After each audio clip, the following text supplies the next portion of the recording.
TII Item 443, September 30th, 2017, iOS 11.0.1 and iOS 11.1 Beta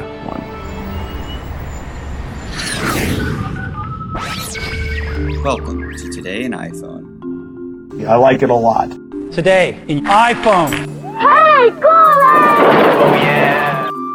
My beautiful iPhone, which I never have out of my hand and that I do everything with and has become an extension of who I am. Today's episode is brought to you by BarkBox. For a free extra month of BarkBox, visit barkbox.com/TII when you subscribe to a 6 or 12-month plan. Today's show is brought to you by HelloFresh. Please visit HelloFresh.com and use promo code TII30 to save $30 off your first week of deliveries. Welcome to the show. I'm your host, Rob, and you are listening to the Today in iOS podcast. First up, I want to thank Ronald for sending in the artwork for today's show. Ronald wrote the following. Hi, Rob. I am in front of the Birmingham, UK store on a trip back on April 19th. Text was added using PhotoGene. I tried to crop it to square as best as I could, but the store is so vertical with the tall columns and all. I listen to your show all the time. Regards, Ronald Boyd from Houston, Texas. Well, thanks, Ronald, for sending in the picture. And folks, you can see this artwork in the free TI app via the bonus button for episode 443 or at Instagram.com/todayinios and also at Facebook.com/todayinios. Ronald's picture continues to celebrate the 10-year anniversary of TII and the iPhone. Please, when sending in your photo, make sure you're in front of a local Apple store. If possible, make it square. And as I've said before, please put the local Apple store in the artwork so we know which store it is. As always, send that to todayinios@gmail.com. And if you can throw a little TI branding on there, it really helps. And if you have some music that you've created on your iOS device that you would like to share with the audience, please email it to me. And make sure to include which app or apps you use to create said music. Hey, we have a promo code. And this week, we have a promo code for the app ALT.Driving. Here is the review from the dev. Hello everyone. I am one of developers of our small team that called VI Studio. The idea of ALT.Driving to create not a competitor of any of the popular racing games. It is about creation something unique. It is alternative look to modern racing games. New visual style of game design, big open world, free ride and exciting competitions in different types of races. There are a lot of tuning elements for your highly detailed cars, including painting, changing rims, spoilers, hoods and performance parameters. Hardcore gameplay, simple user interface and attention to details is key features of our game. Our team is constantly working to bring new updates as soon as possible. Choose and modify your car, defeat strong opponents, set time records, and just enjoy the open, unique world and beautiful stylistic in our new game, ALT.Driving. Well, thanks to the devs for their review of their app, ALT.Driving, and for sending in the 10 promo codes to give away. Folks, if you would like a chance for a promo code for this app, please send an email to todayinios@gmail.com and put driving in the subject line. On the last episode, 1242, I said do not release the hounds yet on iOS 11. And there were different threads on Reddit and other forums about app slowdowns and battery life issues with iOS 11 and overall performance drops with iOS 11 for some users. And that's not unusual for a new 0.0 update.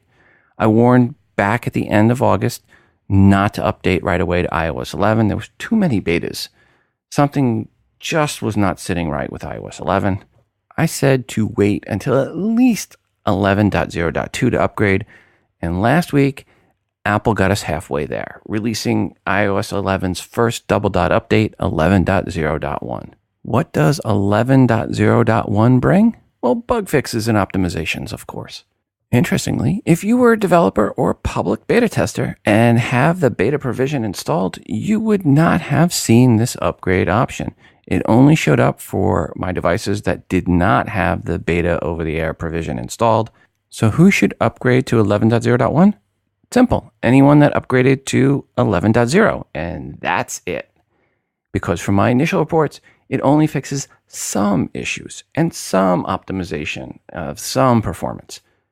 One of the fixes is the issue of synchronization of Exchange accounts with Apple Mail, which is kind of a big deal if it hit you. There are still many reporting other bugs and slowdowns with iOS 11.0.1. So if you are on iOS 10.x and have not upgraded, nothing to see here. Move along, move along. Or as I said on the last episode, do not release the hounds.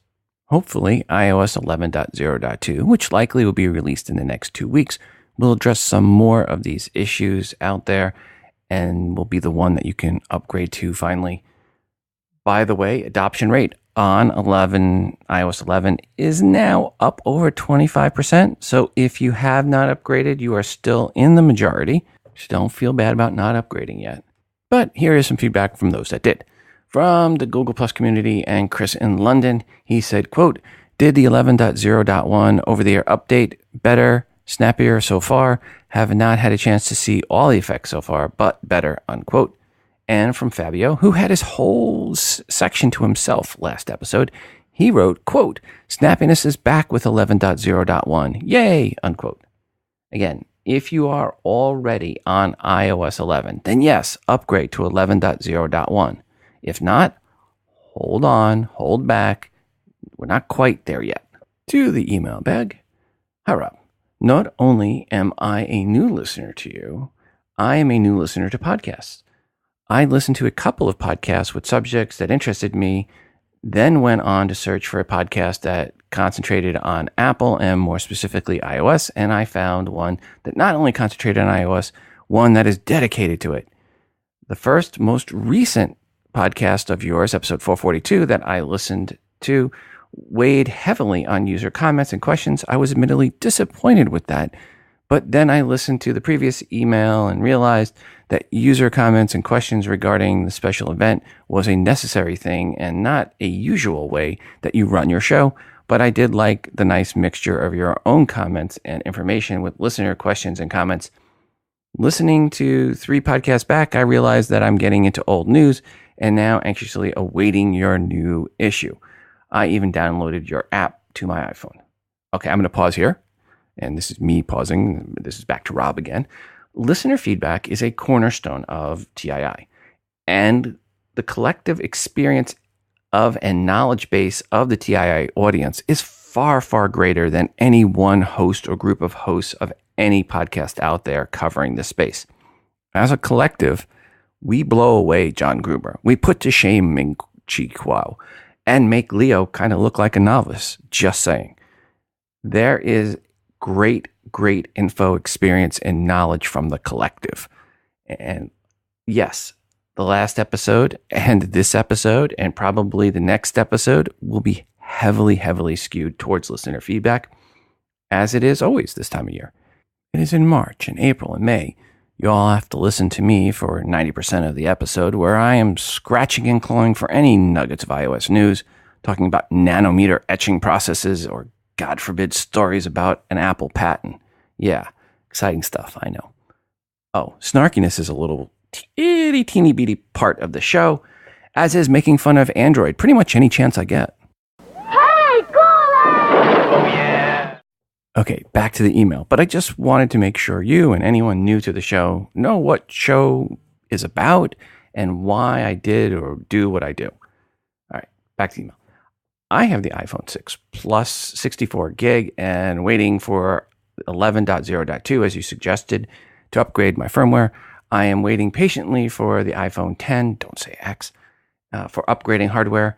But unlike most of your listeners, I am not so hardcore that I will wait for user reviews and software updates to work out the bugs and wide selection of protective cases to choose from before I upgrade.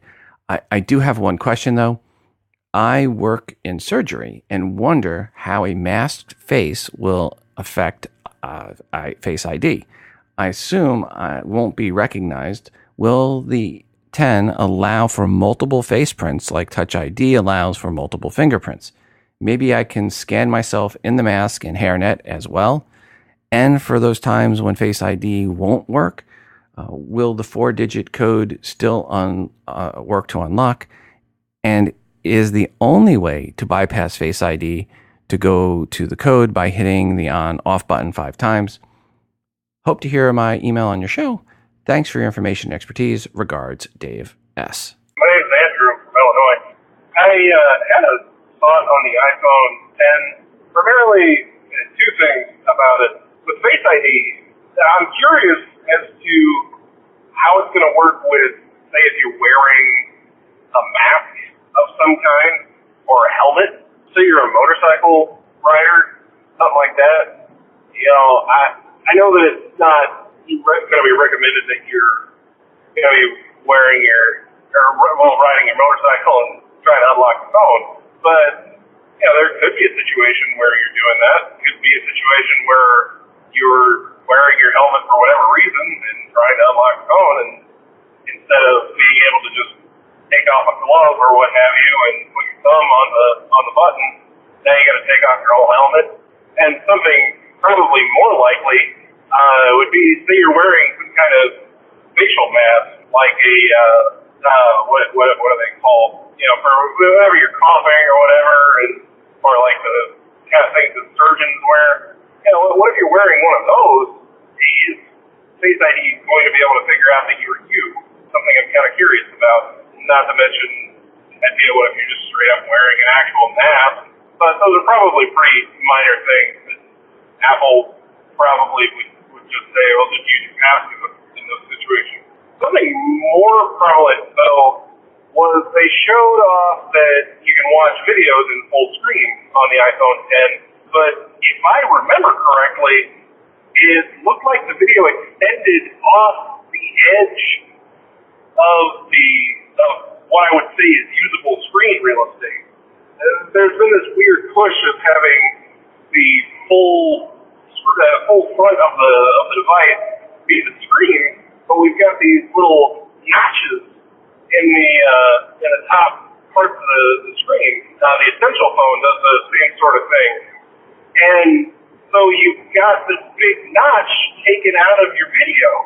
Not really sure why that is a good idea, because you're kind of missing part of the video by doing that.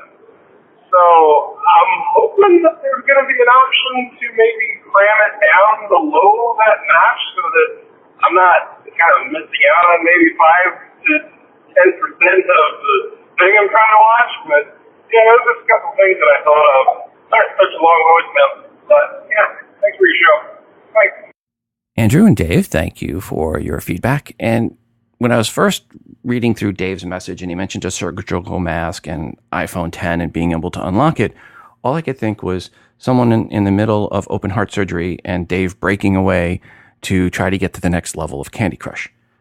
But then I thought, where else would people wear a surgical mask and want to access the iPhone? And it make a lot of sense where it's not involving open heart surgery and Candy Crush. And that would be if you've ever seen pictures of people in Asia around the wintertime walking through Hong Kong and other cities wearing surgical masks. So yes, hopefully it does work with the surgical masks. I hope it's going to be smart enough to just look at your eyes and your forehead and be able to unlock. Or if you have a goatee, like I often do, and then shave it all off, like I often do when I mess it up and have to start over, will that cause issues? I'm guessing it will be fine with the goatee, but what about a full beard with a handlebar mustache and it's there one day and it's gone the next? What will happen?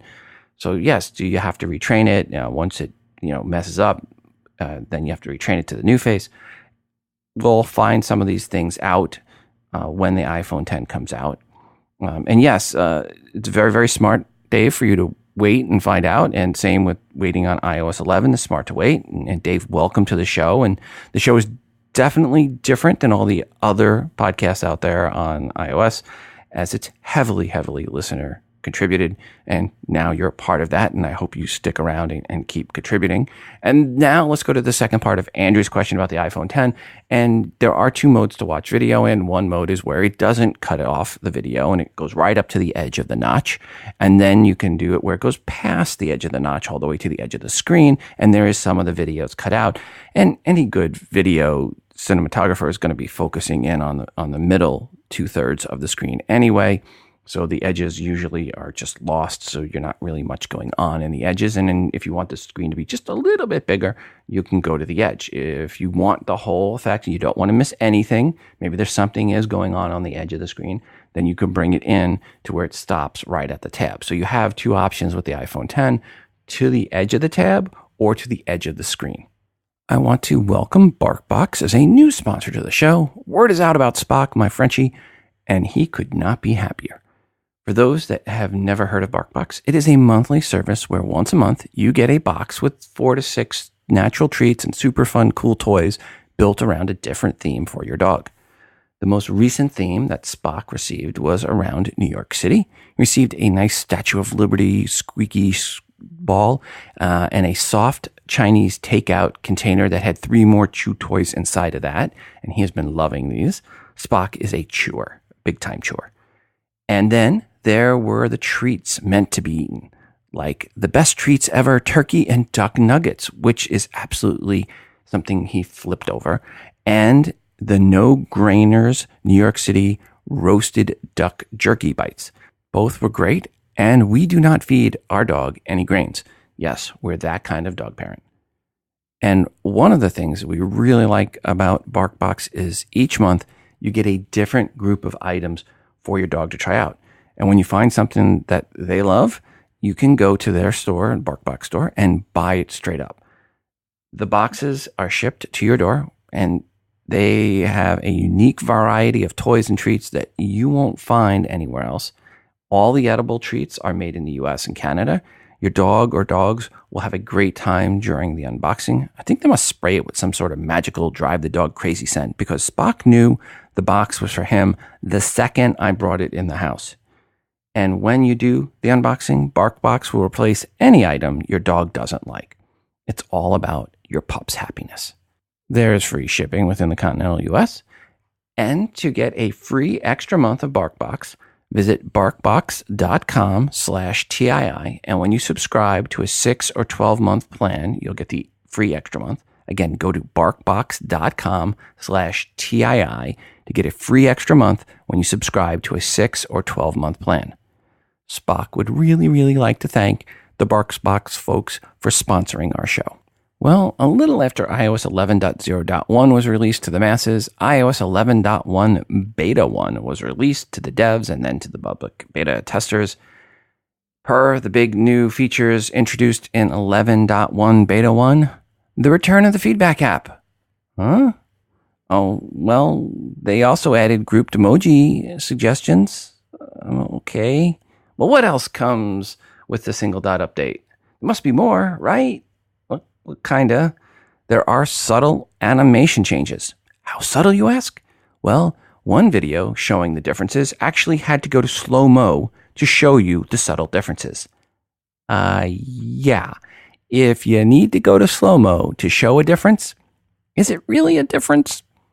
Okay, they did actually give some new custom action additions to Assistive Touch. So there is that one actual real addition for 11.1 Beta 1. Additionally, where you have the Assistive Touch button on the screen, when you tap it and it brings up the dock of icons, they are now closer to where the button was on the screen rather than bringing it up in the middle of the screen no matter where the button was. Overall, 11.1 Beta 1 is not what you would expect from a single dot update. Additionally, I've been having some issues with it and getting some apps to work right. It needs me to do a reset network settings to get those apps to connect back to the internet. So buggy it is. I would definitely not recommend you put this on your main phone like I did. I have no idea what I was thinking, given I'm about to go traveling all over North America in the next 3 weeks. Don't make my mistake. If you do install 11.1 Beta 1, just put it on your secondary device. Do not put it on your main iPhone. Rookie mistake, I tell you. Rookie mistake on my part. Hey Rob, it's Gary from Kennedy Township. I just wanted to chime in and give what I generally do with software updates. It makes sense to wait when you got mission critical stuff as you indicated, but what I personally do is every time there's a .0 update, in this case 11.0, is I get the update, back up my information, and then I do a full reset of my device and set it up as a new device. That may help some people with the problems where it's slowing down, especially if they may have app corruption that they may not know about when they've deleted apps, updated apps, and so on. especially if you've had your iPhone for a while. May not hurt to do it anyway. I will be doing the same thing later today when Apple throws the switch for macOS High Sierra. I will be downloading the update and then doing a full erase and restore on my iMac. Just wanted to give you tips and tricks for what I do. Not everybody wants to do that, but it may help some. Take care. Gary, thanks for your feedback. And I know when I get the iPhone 10, I'll be setting it up as a brand new phone. I will not be setting it up from my iPhone 7 Plus. I believe that Gary's advice carries over also to new iPhones, that sometimes it's best for a new iPhone that you do not set it up from the previous backup of an old iPhone, because we've seen issues propagate from one phone to another. Apple, however, was not done with the betas. They also released this past week watchOS 4.1 Beta 1 to devs. And what were the new features in watchOS 4.1 Beta 1? Well, the answer in this case is bigger in the update than it was for 11.1 Beta 1. As it brings the music streaming to your Apple Watch Series 3, Apple had announced as coming soon. So, those 40 million songs coming to your wrist just arrived there. If you're a dev and have watchOS 4.1 Beta 1 and you have a Series 3 Apple Watch, and it does allow the direct streaming now of music via cellular connectivity, if you meet all those criteria. Additionally, 4.1 brings access to your entire iCloud music library, not just the songs you have synced or the playlists you've synced. They also introduced a new app for the Apple Watch, the Radio app. This is for playing back Beats One Music and other various Apple Music radio stations, plus other third-party radio stations like ESPN and NPR and ESPN and CBS Radio and ESPN.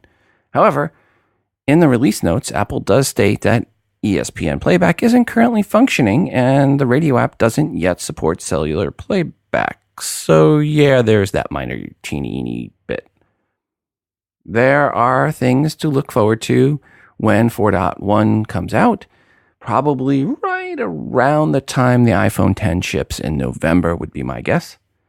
Per the Apple Watch Series 3, I want to give my update on my experience with it. Wow. That is the best summary I can think of. This past week, I traveled to New Orleans for a conference.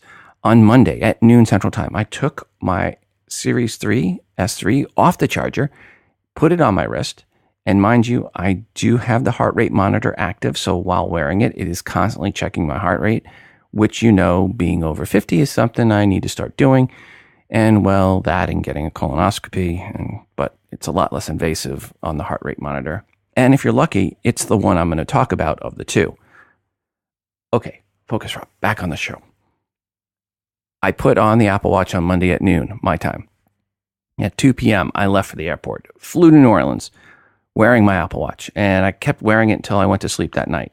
Spoke at the conference on Tuesday, wearing my Apple Watch all day long, put it back on my wrist on Wednesday morning, flew back home Wednesday, wearing it all day, answering calls, checking apps, looking at email, looking at text messages, controlling music and whatnot, all while traveling. I put it back on my wrist Thursday morning and wore it to after 3 p.m. on Thursday when the battery finally died just before 4 p.m. on Thursday. That is over 75 hours on a single charge for the Apple Watch Series 3. I am not sure who those reviewers were that said they were getting battery issues with their Apple Watches, but that sure as heck is not what I'm seeing. And yes, my S3 is LTE. This has battery life that just blows away the original Apple Watch and the S2 Apple Watches that we have. I am really, really impressed. Over 3 days, over 75 hours of use from a single charge. Very, very impressed am I. But it is not just me with this battery life. I am hearing this from others. From the Google Plus community, Mark Lowenthal wrote, quote, "Today is the first day with my Series 3 LTE. After 12 hours, I'm down to 86% left. Wow. Granted, I did use the phone or heart rate monitor, not that much, but still, wow," unquote. Obviously, if you leave your iPhone at home and go off on a 4-hour bike ride and the whole time you're talking to someone on a phone call via the Apple Watch, your battery life won't last 75 hours in total. And when 4.1 comes out and you can stream music all day long, it won't last that either. But for my usage when traveling, which is when I use it the most, I found the battery life to be like Mark's, which is best described as wow. What say you? If you have a S3 LTE or Wi-Fi only, how has your battery life been? Give us a call, 206-666-6364, from your Apple Watch or from your iPhone, or shoot us an email, todayinios@gmail.com, and let us know what you think of your S3 and its battery life. And here are some voicemails per the Apple Watch, per non-battery items. Hey, Rob, it's Michael from Ann Arbor.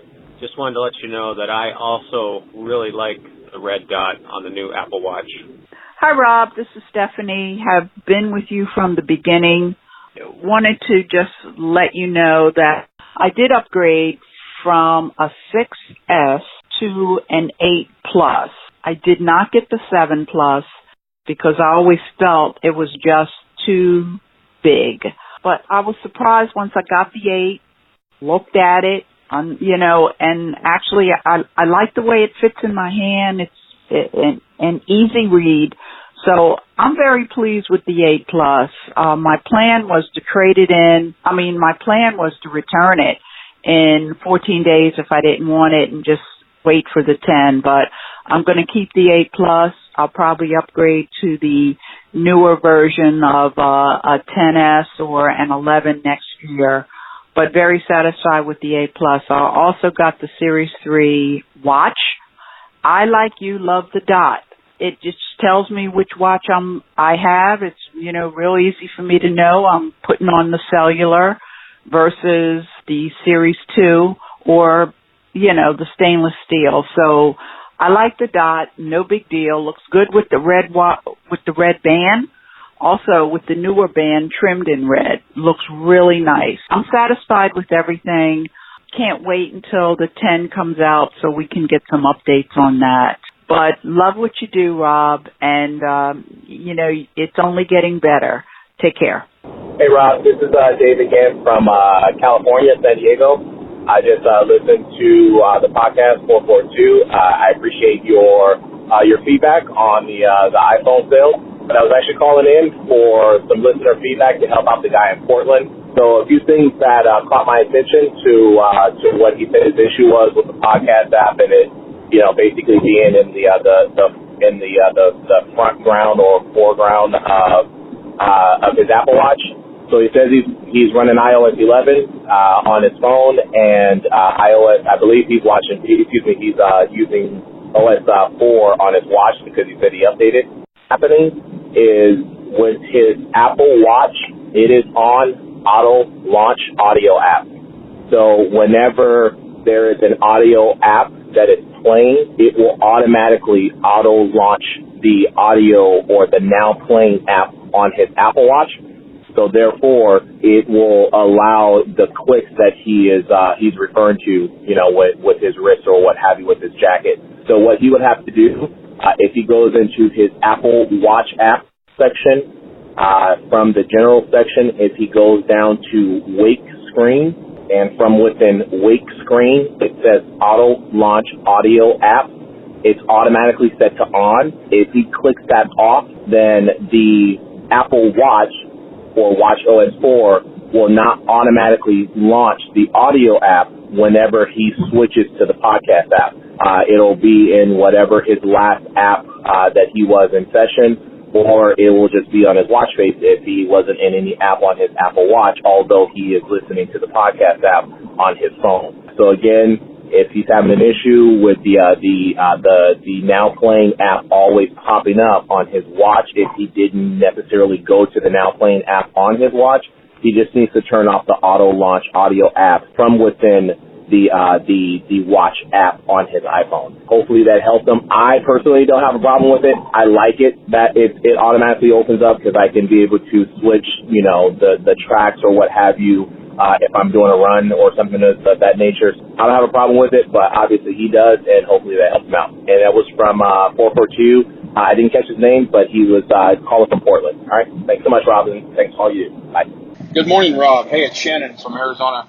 I was just listening to episode 442 where Lee called in from Portland and had a problem with his podcast coming up on his watch. I, too, had that problem, and it was really frustrating for me. I just want to look at my watch and see the time and my temperature and everything that I have it set for. I don't want to see podcasts that are playing. I'll use my phone for that. Thankfully, I'm in a Slack group with a bunch of other iPhone junkies that are actually truck drivers, so one of them helped me out with this. Simply go to your watch app on your phone, go to General, then go to Wake Screen, and then the third selection down is Auto Launch Audio Apps. Turn that off, and that will fix your problem. You will no longer have podcasts, the now playing screen pop up on your watch. So your watch will go back to being a watch like I think you want. So anyway, I hope that helps everyone. Thanks for the podcast, Rob. You really do some cool things for this community. Appreciate everything. Talk to you later. Bye. Thanks to everyone that sent in the voicemail messages there. And we got one email here covering on this as well. Hi, Rob. On episode 442, the 51-minute mark, a listener called in regarding an issue with the podcast on his Apple Watch. First off, I'm a lefty and I wear my Apple Watch on my right wrist with the crown facing out towards my fingers. That way I can control it with my dominant left hand, personal preference, I guess.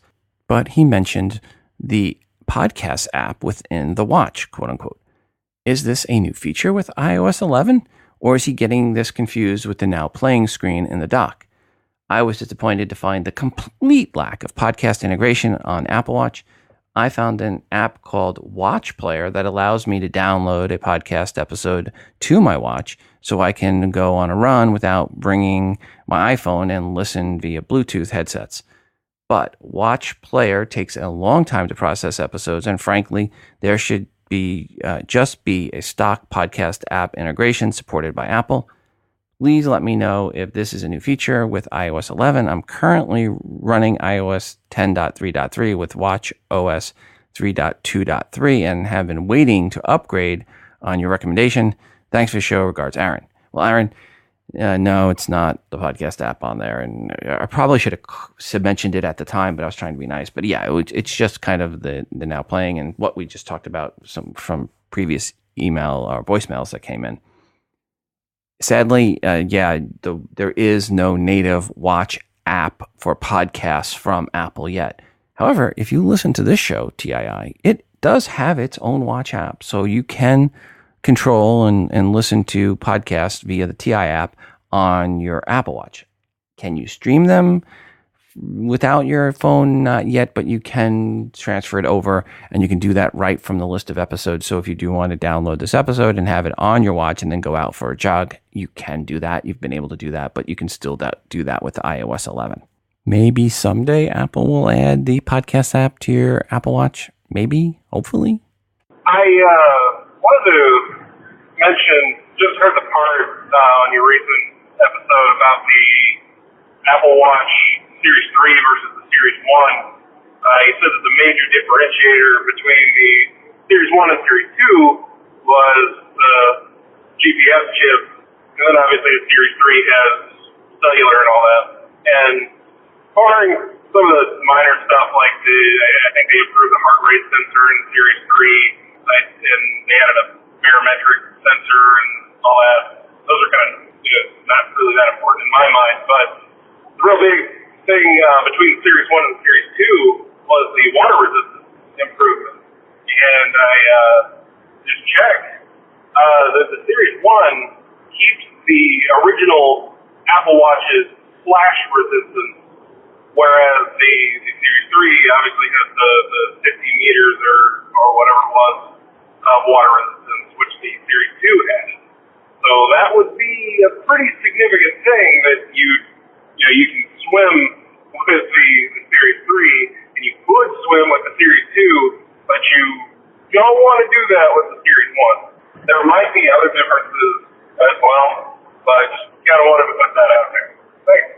Thanks, Andrew. Yes, I did neglect to state the Series 1 is not something you can go swimming with, whereas the Series 2 and 3 is something that you can actually go swimming with, and there's actually workouts for swimming in your list of exercises That you can use with the Series 3 and the Series 2 watches. But the Series 2 isn't for sale anymore. If you want to swim, your choices are Series 3 or Series 3. Back to the email bag. Hi, Rob. In the last episode, you had a caller mention that he listened to the podcast while working. His issue was every time starting a music event on his phone, the watch would display the information, including the ability to skip ahead and back. I also found it annoying that every time I start a podcast app on my phone, the controls appear on the watch, and I believe this is the answer he's looking for. Quote, while this is a useful feature, not everyone is a fan of apps auto-launching on their Apple Watch. Good news is you can turn off the auto-launch audio apps by simply turning off a switch. On your Apple Watch, open Settings app and go to General, then tap the wake screen and finally turn off the switch for auto launch audio apps option. Unquote. Regards, Ellery, Augusta, Maine. Thank you, Ellery. And that again goes to what some people called on the voicemail message, but I wanted to say it nice and slow so people can hear that. Again, on your Apple Watch, go to the Settings app, go to General, then tap the wake screen, and then finally turn off the switch for auto launch audio apps if you don't want that. I, like one of the other callers, really like that feature, so I will keep that turned on. So if you're someone that's looking to turn that on, now you know where to go to turn that on. Apple had one more beta for us last week, and that was for tvOS 11.1. And what were the new features in tvOS Beta 1? No, really, I'm asking, what were the new features? According to Mac Rumors, Apple Insider, and every other site and article I checked on this, I was pretty desperate. I even went and checked at BGR. The short answer was no new features were discovered, i.e. just bug fixes and performance improvements. Given how anemic tvOS 11 update was, really, we should not be shocked. tvOS 11.1 might just be an update that Apple made so that it looks like they really still care about Apple TV. I didn't say that out loud. That said, I just received my Apple TV 4K yesterday, and now, as my boys will tell you, we just need to go out and get a 4K TV to go with it. So that is something I'll be looking at next week. I also ordered another SteelSeries remote. That came as well, so the boys can play 2-player Minecraft on the Apple TV. To which my oldest son said, Dad, can we get a third one, as the regular remote does not work as well, and they often have multiple friends over. Oy vey, this new Apple TV 4K is really adding up in cost. I will talk about it on future episodes once I get the 4K TV and the boys have a chance to really put it through its full testing. If you have an Apple TV 4K and want to give your thoughts, please give us a call or send us an email, 206-666-6364. That's 206-Moondog, or send an email to todayinios@gmail.com. We are very happy to welcome back HelloFresh to the show as a sponsor. Please visit HelloFresh.com and use promo code TII30 to save $30 off your first week of deliveries. HelloFresh is a meal kit delivery service that makes cooking super simple and fun. My sons are picky, very, very picky eaters, and this week I had my son Henry help with making the meals as my wife was taking our other son to evening events. One of the meals was sizzling Hoisin shrimp with ginger scallions, rice, and crispy green beans. It was delicious. But most important, Henry ate it as well. He never would have tried shrimp before, but because he helped with the meal, he wanted to eat it, and he liked it. Even if you have never cooked before like Henry, you can do this. Henry learned how to peel a ginger root and to cut up scallions. He really did help out, and it was fun doing the meals with him last week or this past week. Plus, I kind of think he really liked wearing the HelloFresh apron that came with the package. Each week, HelloFresh creates new recipes with nice step-by-step instructions to follow that take less than 30 minutes to make. They deliver the meal kits right to your door in an insulated box with free shipping. Each kit has all the ingredients you need to make a delicious meal, and having all the ingredients is really key. They are less than $10 a meal and sourced from the freshest ingredients measured to the exact quantities needed. You get everything you need to make a meal in each meal kit, and you can choose either meat or vegetable meals depending on your preference. HelloFresh employs 2 full-time registered dietitians on staff who review each recipe to ensure it's nutritionally balanced, and they send you a nutritional info card on each meal they make. It's really easy to keep inside a diet or a healthy lifestyle plan. Again, visit HelloFresh.com and use promo code TII30 to save $30 off your first week of deliveries. Bob Anderson from Vero Beach, Florida. Purchased both the the iWatch or the Apple Watch and the Apple TV 64 gigabyte.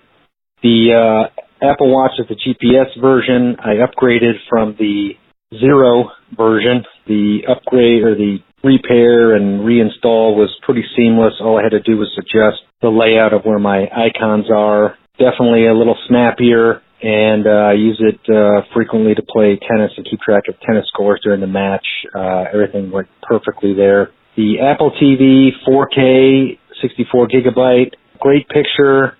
I like the new OS that syncs all the home pages, so that's pretty slick. The issue, though, is I've got a 4K Samsung TV, and it totally changed the settings on the non-Apple TV input, and I haven't had a chance to go back and figure it out as to what I need to fix, but I've been hearing about this through the grapevine anyway. So I will have to see if there's some sort of reset I can do on the TV, reset I can do on the Apple TV. The TV picture is great. It's very responsive. It's just that it is totally messed up the otherwise perfect picture I had on my 4K Samsung television. And the issue comes in when you're running 1080p video on there. I use DirecTV, so primarily that's what's run on the TV when I'm not running Apple TV or Amazon Prime. Great show. Take care. Thank you. Bye. Bob, thanks for the voicemail message. Into the email bag we go. Hi, Rob. My new 256 gig iPhone 8 Plus from Sprint arrived at noon here in Phoenix and was pretty painless to activate. I love it. I also own a Galaxy Note 8, and the new iPhone camera still wins in low light. Galaxy Note 8 here's a picture, Galaxy Note 8 taken of my bus. I'm a chauffeur. Noticed a huge amount of snow in the darkness. I made no adjustments to the photo app. I just opened the camera and took the photo. This photo that he sent another photo. And this photo is taken from the same distance with my iPhone 8 Plus with 0 adjustments. I just opened the camera app and took the photo. And that second photo with the iPhone 8 Plus looks so much better. Thanks for doing your podcast. It is always something I look forward to listening. Regards, Keith W. in Phoenix, Arizona. Well, thank you, Keith. And sorry, folks, about the photos on an audio podcast. Kind of loses a bit of the effect there. So I'll say this. Wow, there is a huge difference between the two. The iPhone 8 Plus looks great and very sharp in the low light situation. It makes me really anxious to see what the iPhone 10 will do as well. But clearly, the iPhone 8 Plus for low light is much better than any past iPhone and also better than the Note 8. Hey, Rob, it's Brent out here in Oklahoma City. Got my new iPhone 8 and did not have any problems ordering it. As from the carrier-specific models, I don't think they ever ended up even selling out. And I guess that's why the stock is dropping a little bit, which is unfortunate. Anyway, I have a question for you. Unfortunately, I was forced to use iOS 11 because that's what came installed on my new phone. So in the old iOS, I used to be able to just say, launch Siri and say Google whatever I wanted to look for, and it would actually open up Safari and then search Google for that item rather than just searching in its little Siri window. Now, when I do that, it doesn't launch Safari separately like it used to, and it only brings up results in the Siri window. And I was wondering if you knew of a way, or if anyone out there knew of a way to still get it to do it like the old way I was doing it rather than this new way, because I like the old way a lot better, and it does give you more results and so forth. So, like I said, I used to just be able to say Google whatever, and it would open up Safari and then launch and search for those results. But now it's just keeping me in that little window that pops up for Siri. So if you can help me with that, or if anybody can help me with that, I would sure appreciate it. Much thanks, and like the phone so far. Loving the wireless charging and everything about the phone, nice and fast. All good so far. Thanks for the show, Rob. Catch you later. Bye. Brent, I'm not having that issue. When I ask Google to do something like, here, I'll do it now. What can you Google when was the War of 1812? Here's what I found on the web for when was the War of 1812. It looks it up for me. Now that is different than if I was to do this. When was the War of 1812? It happened from June 18th, 1812 to February 18th, 1815. So by saying, can you Google, it still appears to be working for me. And by the way, Apple has replaced Bing with Google as the default search now for Siri anyway.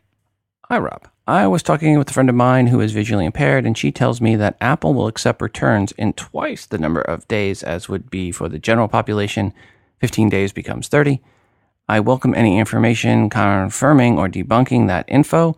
Maybe it's a Canada thing. Regards, Shane. Well, Shane, I've never heard that before. If anyone out there can confirm or deny, at least in the US, if that's true, or if you're somewhere else, if that's true, let us know. Give us a call. Shoot us an email. And phone number is 206-666-6364.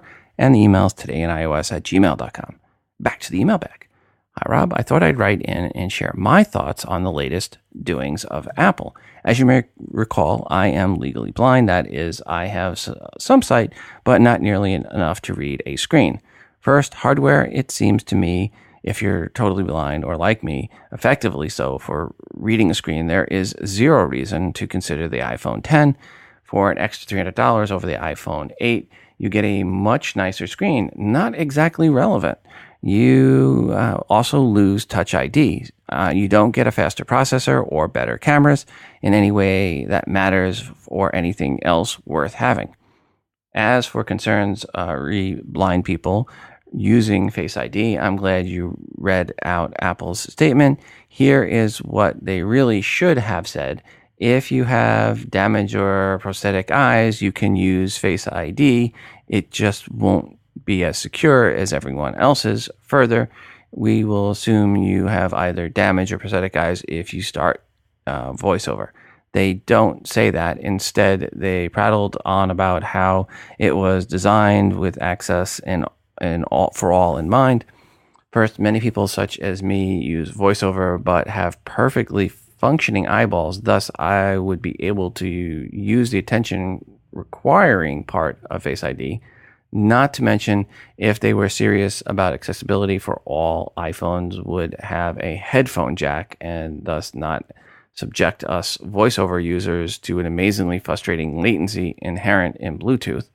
From my perspective, there isn't much reason to complain or rejoice about iOS 11 on the iPhone or iPad with regards to Apple TV. It seems Apple did fix many irritating VoiceOver bugs they introduced in tvOS 10. This includes at least one bug Apple reportedly told me they could not duplicate, so all's good there now. However, they couldn't leave well enough alone now when navigating using the touchpad on the remote. Simple directional swipes may do what you expect. They may do nothing. They may land you in a wholly unexpected place, and swiping in the opposite direction will not bring you to where you started. Further, while watching a video, you can no longer fast forward or rewind using the touchpad. Thanks for that, Apple. Separate from VoiceOver, in iOS 11, if you go into the control center and turn off Wi-Fi or Bluetooth, it will tell you that Wi-Fi or Bluetooth, respectively, is off. It will even tell you when looking at the status bar on the top of the phone that it's off. Apple is lying to you. Go to settings for either Wi-Fi or Bluetooth, and you will see that, in fact, they remain on. I personally find this lying to me to be unacceptable. Apple's evident rationale, such as it is, appears to be that sometimes when people hit the control to turn off Wi-Fi, they really don't want to turn it off. Apparently, though, these people need to be told that Wi-Fi is off, even though they don't want it off. Got it? Keep up the great work. Regards, Kevin Barry. Well, thank you, Kevin, for your feedback. I think the real reasoning on that latter part of why they don't turn everything off has to do with AirDrop and some other features that require Bluetooth and Wi-Fi connectivity. So while Wi-Fi and Bluetooth are off for the main items, as far as internet connection and other things, they still keep them on for some other items. And Kevin, per your earlier comments, per usability, if Colin, if you're listening, or anyone else wants to comment, give us a call or shoot us an email and let us know what you think, or if you have any feedback for Kevin, we'd really appreciate it. Hi, this is Anna Dresner from Pittsburgh, Kansas. I'm calling in response to the guy who reset network settings on one device and then had to re-enter his Wi-Fi password on the other. I had the same thing happen a year or so ago. I also have a Mac, and basically what happened was I had iCloud keychain on, and I didn't turn it off before doing the reset network settings. And so when it deleted my Wi-Fi information from the iPhone, it very efficiently deleted it from my Mac and whatever else I had. And so every Wi-Fi network I had to then reconnect to at least once on one device and put in the passwords.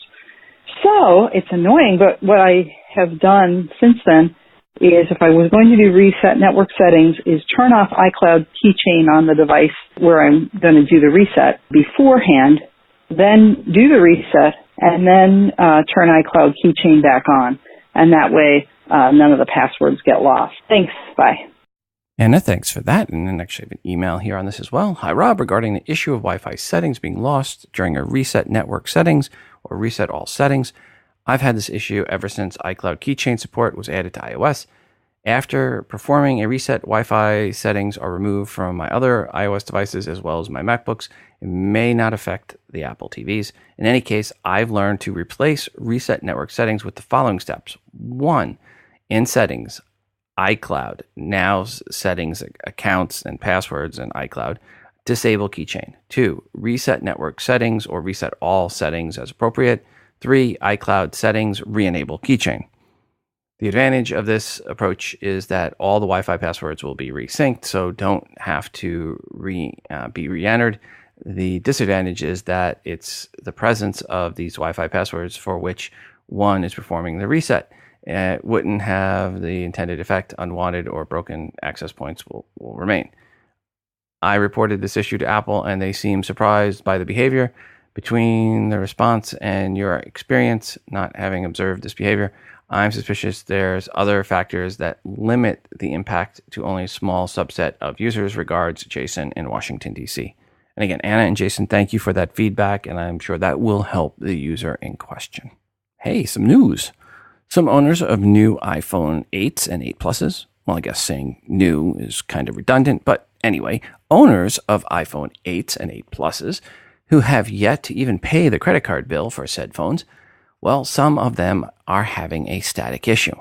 And no, not static as in opposite of dynamic, but static as in a crackling, popping noise when on phone calls.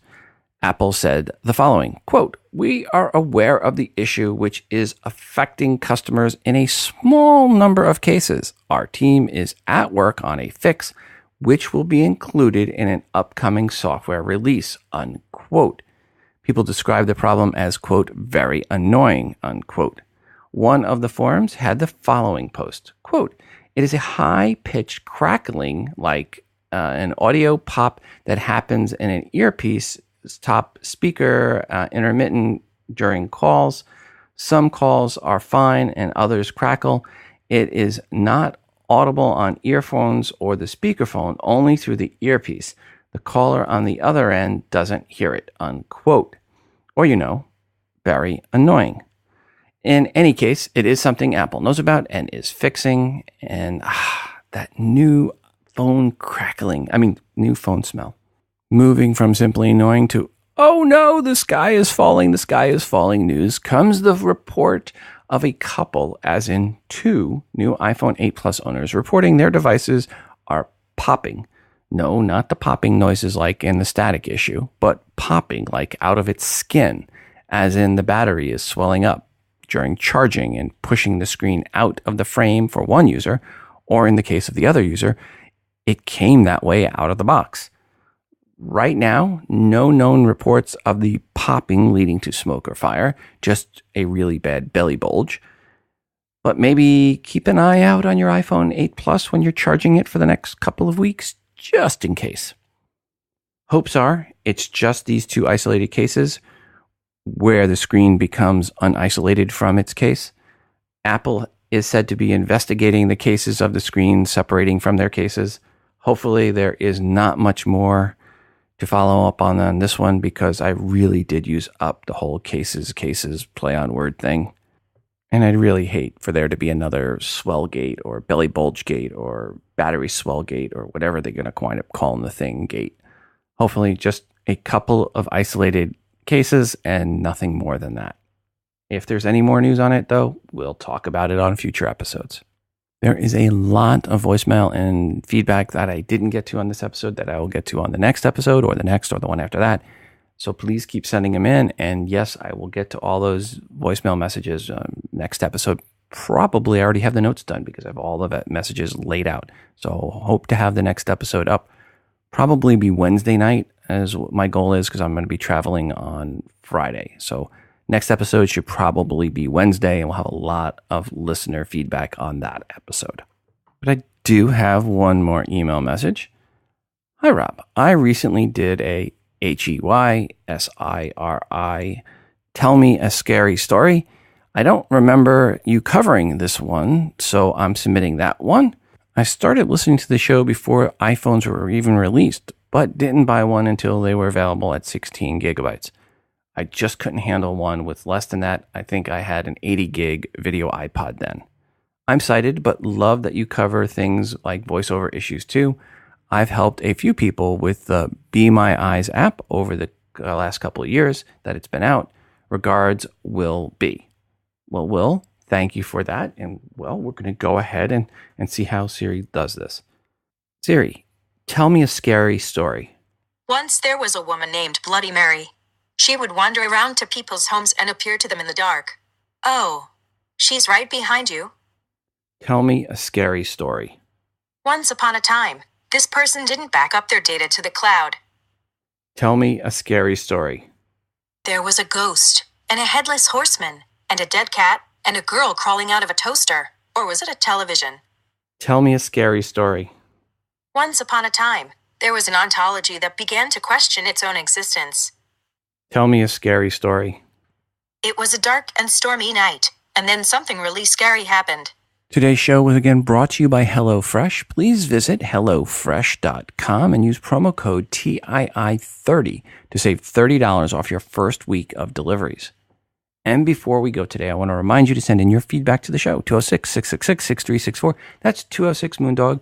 Or record your feedback and email to the show at todayios@gmail.com. Feedback can be a question or comment per something someone said on this episode, or it can be a question or rant you have about something else, an app or product review, good or bad. As long as it is iOS related, it is welcomed. I'm always looking for new artwork to feature that you've created on an iOS device. Just put some TII branding on it and send it in. And of course, we're always looking for more music created on an iOS device to play on the show. It's your show, and your feedback is greatly desired. I'll be doing a lot of traveling in the next few weeks. I will be in LA and then Winnipeg. And by the way, if anybody has any contacts at Chris de Burgh and could get a little introduction from me to Chris de Burgh at his Winnipeg concert, I would greatly appreciate it. I'm just asking. And then I'll be in New York City. I will be doing my best again to stay the 7 days plus or minus 3 release schedule. Your feedback will help on that front. We got a lot already, but I'd love to get more.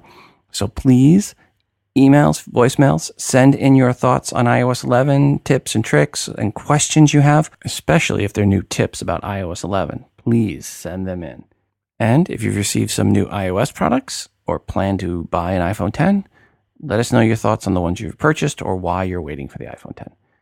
Also, don't forget to check out our moderated Google Plus community by going to todayionios.com/community. And a quick reminder, if you are an app dev or an iBook author, email me if you want to get your app or iBook featured like we had at the beginning of today's episode for ALT.Driving. And if you'd like to get your app or iBook featured for free, we just need at least 5 promo codes or more To give away, simply email me at todayinios@gmail.com and please include a 60-second or less audio review of your app or iBook indicating you are the dev or the author. Also, when you send in the promo codes, please make sure to let me know when they expire. Thanks again to BarkBox for sponsoring this episode. To get a free extra month of BarkBox, visit barkbox.com/TII, and when you subscribe to a 6 or 12-month plan, you get the free month. Again, barkbox.com/TII to get a free extra month when you subscribe to a 6 or 12-month plan. Finally, check out the newly updated TII app, which is free to you. Search for TII in the iTunes App Store. It's the best way to consume the show and to get push notifications. Plus, there's an Apple Watch feature for it. And it's fully voiceover friendly, of course. And that's going to do it for us this time. Until the next time, I am your host, Rob, reminding you to phone different. This show is hosted on Libsyn.com and part of the Wizard Media Network. If you are looking for hosting, go to Libsyn.com. That's Libsyn.com for hosting for your podcast and for creation of your own smartphone app. The Today in iOS podcast can also be found on the free Stitcher radio app. Just search for TII. First up, I want to thank Ronald for sending in the artwork you hear in today's show. Hi, Rob. Here I am in front of Birmingham. What does 11.0.1 bring? Interestingly, if you are a developer or public, sorry. It is in March and April and May. You all have to listen to me drone on for 90% of the show, where I'm scratching and trying and clawing for any nuggets of iOS nose. Nice. Additionally, there's where you have the assertive touch. Assertive touch. It's the Bill Cosby feature. And you have an Apple Series 3 Apple Watch, and it does allow the direct streaming now. What is that? I am not sure who those reviewers were that said there were... But he mentioned the podcast app within the watch, and this is the new feature with... Is this... And... oh, come on. Any new tricks...